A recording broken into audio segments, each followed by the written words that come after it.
Hello and welcome back to somebody on the Wrestling and to another edition of NXT Out of 10. And yeah, a lot going on this week. We've got some big matches, including Ricky Saints v Trick Williams for the NXT Championship. We've got a Men's Speed Championship match, and we've also got tournament for the Speed Women's title. So yeah, a lot going on, like I say. And we start things off with the Cullen.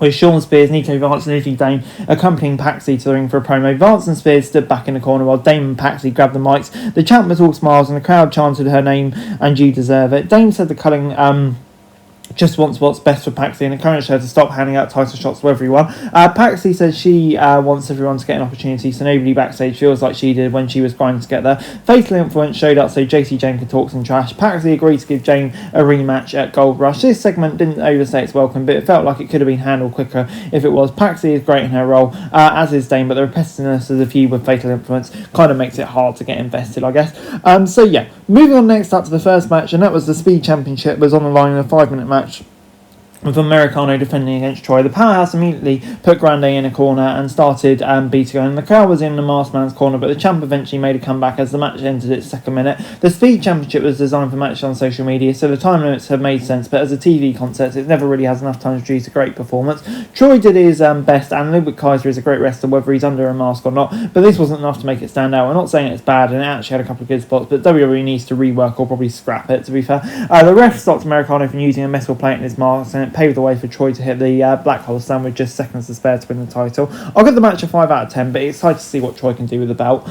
Joe Hendry was then at ringside to support Thea Hale in her match against Alba Fire, who had Chelsea Green and Ethan Page in her corner. The first couple of minutes were a competitive back and forth.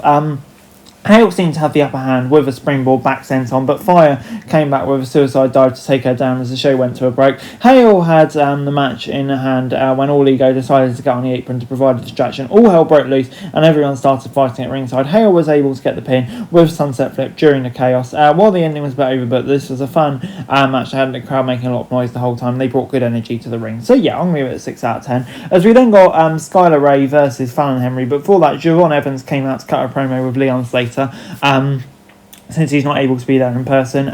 We thought when Dark State showed up to attack, Slater arrived and helped Evans get one over on them. Before we got Skylar Reid making her NXT debut following the LFG Season 2 win. Her first opponent was Fallon Henry, and this was a speed tournament match with a 3-minute limit. Henley tried playing a veteran but wanted to bully her opponent, but Ray kept her on her toes. They did as much to pack in as much as possible, but it didn't land so much. Some leeway can be given to the Ricky. Some moves were decent, but this short and had a few notable missteps. Henley won to advance in the tournament. So yeah, I'm going to give this a generous 5 out of 10.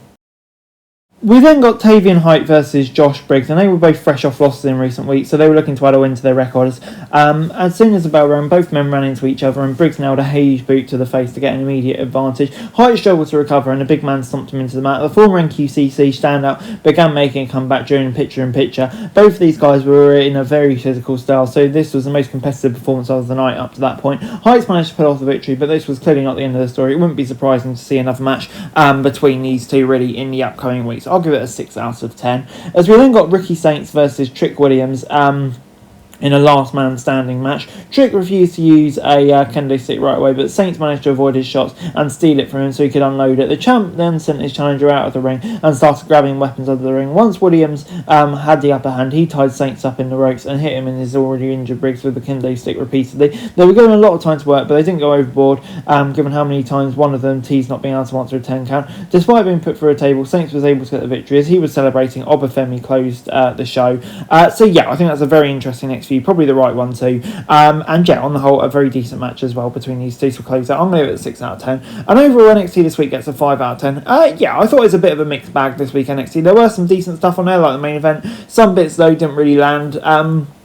So yeah, as I think I'm saying quite a lot with NXT at the moment, it was a bit of a mixed bag. To be honest, probably more bad on this show than good. So I'm going to give it, a 5 out of 10. That's it for this video. Thanks very much for watching. Remember to like, share, subscribe. Follow us on our socials. Link in the description below for daily wrestling news, meme and content. Subscribe to our other channels on screen right now. That'd be greatly appreciated. Thanks very much for watching. Peace out.